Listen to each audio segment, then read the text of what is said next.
In tonight's episode of Know Your Gun, we are going to be talking about understanding and mastering recoil. This is one of the most important techniques in Battlefield 3, and by mastering this, you will see your kill-death ratio improve massively. So, ready for a spot of learning? This is going to be detailed, it's going to be tough, but it will really make a difference.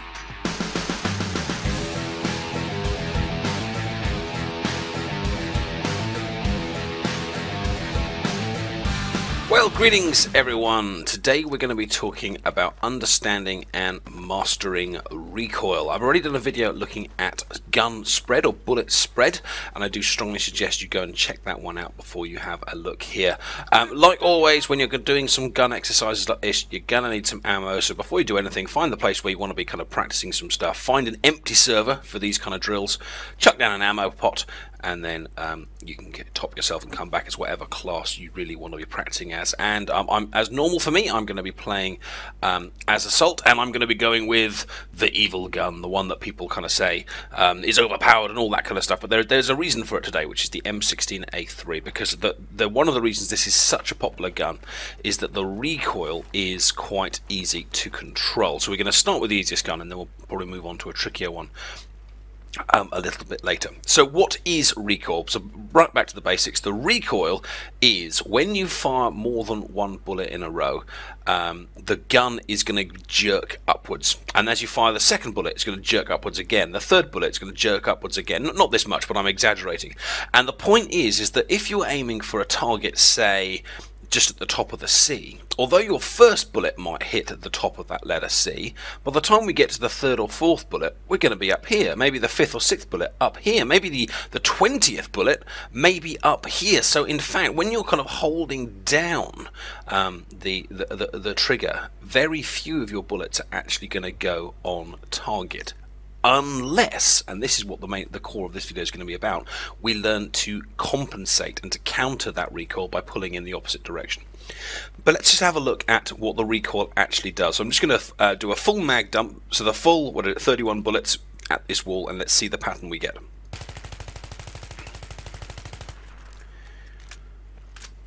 Okay, so let's have a look at that. So we can see it's going up in this up and right direction, and we can also see that the longer I burst for, the more we had these kind of random deviations. Now, if you remember the video I did on spread, that's not to do with the recoil as much as it is to do with the spread of the gun, because the longer you hold that trigger, the bigger gun spread, bullet spread we are going to get. But you can see this approximate direction. Now let's just do it again, because recoil is not identical every single time.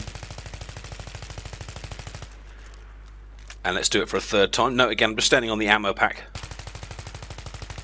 So effectively my bullets are never really going to go down. So let's have a look. So we can see, first one goes, well, if this was a clock face, we're kind of looking at about 1 o'clock-ish. And again, about 1 o'clock, again, the spread kind of loses its pattern about there.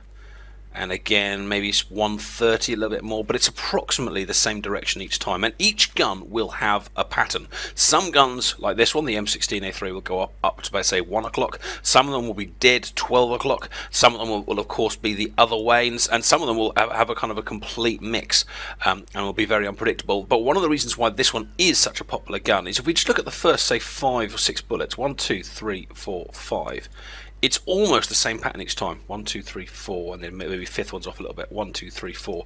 But it's very, very predictable. Now let's move back over here, because effectively what we can do is if we want to fire 5 bullets in a row, if we go back along that, in theory, we should, or the gun itself, the way the bullets are actually going, should remain at the same spot. So if we kind of just pull back along that line, you'll see the effect we're going to get. But rather than doing it with 5, let's go for the full mag. And what I'm going to do is I'm going to fire this gun, and while I'm firing, I'm going to imagine I'm pulling down along that line. So I'm actually going to move the mouse while I fire it and try and get it at the right speed.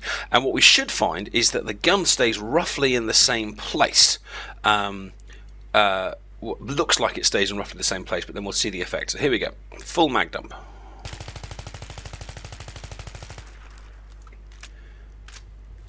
Okay, So I did the full mag dump, and as soon as I finished firing, I released the trigger.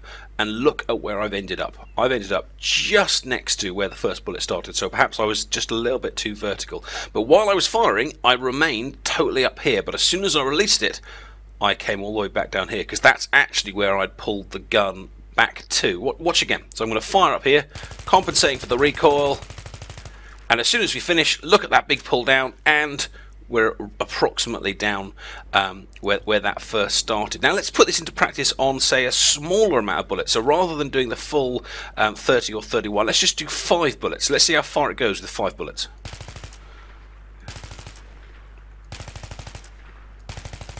Okay, so we're looking at approximately there-ish.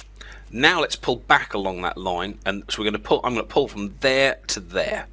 And hopefully the idea is that the gun bullet will actually stay here. So I'm going to fire it, compensating, and look, I'm at the bottom. I'm going to fire it again, release it, and look, I'm at the bottom. Fire it again and release it, and look, I'm at the bottom. And each time then, I've got to pull back up to where I'm aiming. Let's go to a place that isn't quite so covered with bullets.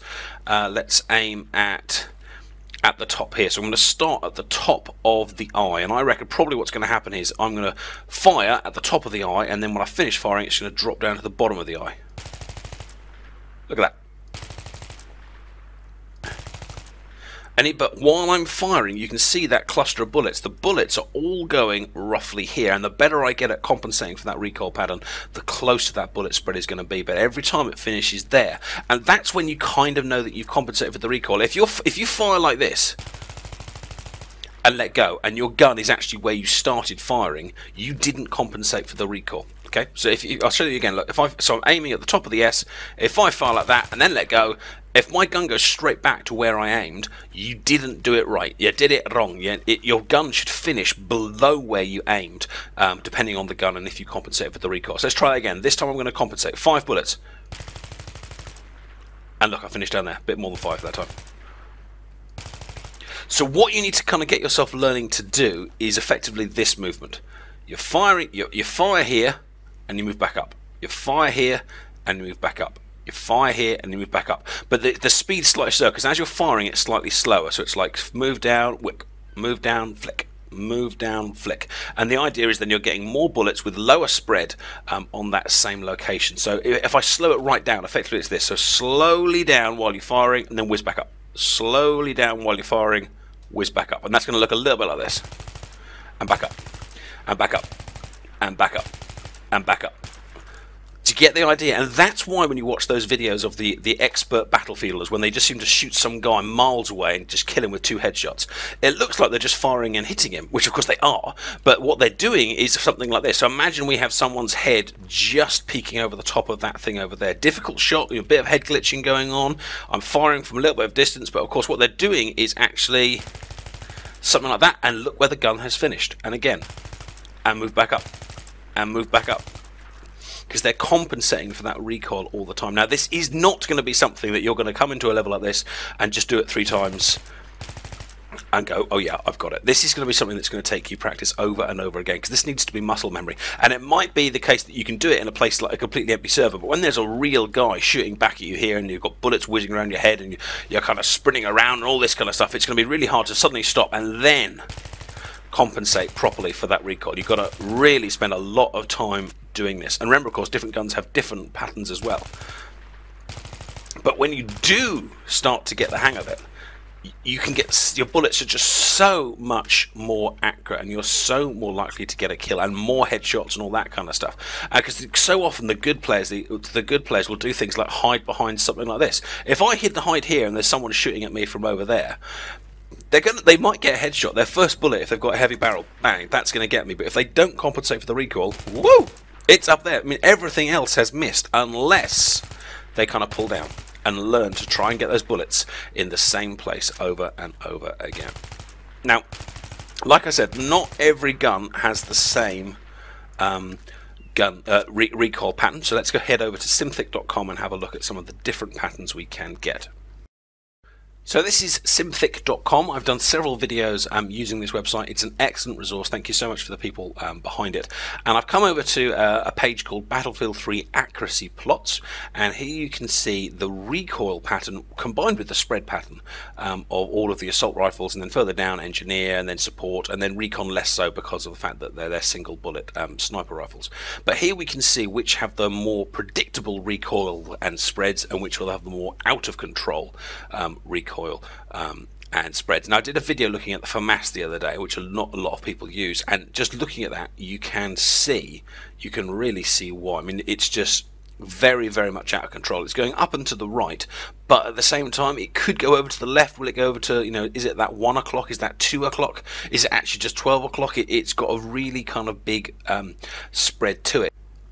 Now, if we look at something like the F2000, you can see that the pattern here is approximately vertical, which in first glance makes it easier because you just pull downwards over that recoil pattern. But if you actually look at how wide the spread is in conjunction with it, although you might compensate for the recoil perfectly, because the gun is actually so unpredictable in terms of its spread, you still may not get your bullets on target, and that's why guns like the M16A3, the M416 are so popular, because this pattern is really tight. You know, although it goes off to the right here, it's fairly thin. Although this one goes straight up, it's fairly thin. The M416 has a lovely predictable recoil pattern, and it doesn't go as high as the others as well. And that's the other thing to note, is that these have different heights. The FAMAS is going flying up in the air. The AEK is quite high. AEK is up and to the left. The G3A3, look at the height on that, massive recoil shooting up. But of course, with the G3A3, it is a vertical recoil pattern. So if you're ever not sure exactly which way the pattern goes, easiest way is just to shoot it into a wall a few times and have a look like I did at the beginning of the video. But if you want to make absolutely sure, pop over here to simthic.com, and this is the shape that you want to be compensating with, and you can see how one differs from the other here as well. So here we are with the AEK. And again, our goal is going to be to get that effect of the gun staying still and then swooping down after you finish firing. But of course, according to simthic.com, this recoil pattern goes off and up to the left, so we could probably call that, it's about 11 o'clock. I mean, it never really gets over to like the 10 o'clocks, and it's definitely not a 9 o'clock, so it's about 11 o'clock. So let's just pull backwards in a different direction, and again, the first 5 bullets are about there. Burst firing, remember, helps with the accuracy. I've talked about that in spread videos and accuracy videos before, so we're just going to do along there. And again, look at that. Releasing, and it goes down to the bottom. But the gun is staying approximately in the same place while we're firing, and that's hopefully the headshots that we're hoping to get. So that one's up and to the left. Now let's switch over to the G3A3. Remember, that was the one with that huge upward recoil. You'll see that this time it's completely vertical, which is lovely, but it's going to be vertical upwards a lot further. And assuming my bullet holes are still going to be there, yes, which they are, let's just fire that next to the AEK. Let's see how far up we go. See, and that's with less. That's with 10 bullets less in the mag, and we're actually at the same height. So another 10 bullets would probably be up here. So we actually need to kind of pull down further for those first 5 bullets. Let's just do the first 5. So we're going to be pulling back down along that to get the pattern. So I'm going to stand there, pull down to there, and then release. Oh, compensating for the tiny magazine in the G3A3. And release. And release. And that's how you get these bullets on target. Last thing, let's show you some of this in actual gameplay footage. So, standard situation, killing an enemy at medium distance, but let's watch that again in slow motion replay. You'll see here that the gun actually stays more or less on target. In fact, it's actually moving downwards rather than upwards because I'm compensating for that recoil so strongly during that. And that's what essentially meant that that guy died. If I hadn't have compensated for the recoil, the first one might have been a headshot, but the rest would have gone purely over his head. Same situation here. We've got a guy in the window, difficult shot, trying to keep myself covered, but then look, we get him in a single burst there, and watch this. As we shoot him, the gun just doesn't look like it moves. So that's because I'm compensating for that recoil at almost exactly the same speed as the gun is moving up. Same clip again, slow motion replay. Look, almost like a laser. You know, it's just not moving, but it is. It's the compensation for the recoil that I'm doing. Let's show you a few more kills kind of in a row here. Every single time here that I'm compensating for the recoil. Sometimes better than others, because, you know, this is the kind of thing that's going to take time to practice, and you're not going to get it perfect every time. But it's going to mean you're going to get those kills in far less bullets. Now watch this one right here. I should have lost that fight. There's no way I should have survived that fight, but because I got the sights on his head and compensated for the recoil, I got a double headshot, I think, and that's why I managed to get him faster than he got me. So that actually saved my life. When you get moving targets, of course, it's even trickier, because you then have to compensate for the recoil and add on any kind of additional movement. But again, it is possible. It takes practice. Your brain kind of has to have two kind of movements going on at the same time, moving from left to right and also moving from up to down and all that kind of stuff. It's tricky, it'll take time. That's one of those situations where you get a guy lying on the floor and you kind of think, oh, I should definitely kill this guy, but it's so easy to miss unless you compensate for the recoil. Another enemy coming up on the right here. He should kill me, but my gun again is dead on target. It's not moving because I'm compensating for that recoil. It will also save your bullets. Around the corner here we've got a big cluster of enemies coming up. If you don't compensate for the recoil, loads of your bullets are gonna miss, but if you compensate well for the recoil, you'll be able to take out more targets because you'll be losing less bullets each time. And of course, don't forget to switch to your secondary when you need it. I do hope you have found this very important technique useful today. Please give the video a like if you have, and do subscribe and check the playlists for loads of Battlefield tutorials, which I do hope will help you with your gameplay. Take care, and if you've got any suggestions for future videos you'd like to see, stick them in the comment section, and I'll see you soon. Bye bye.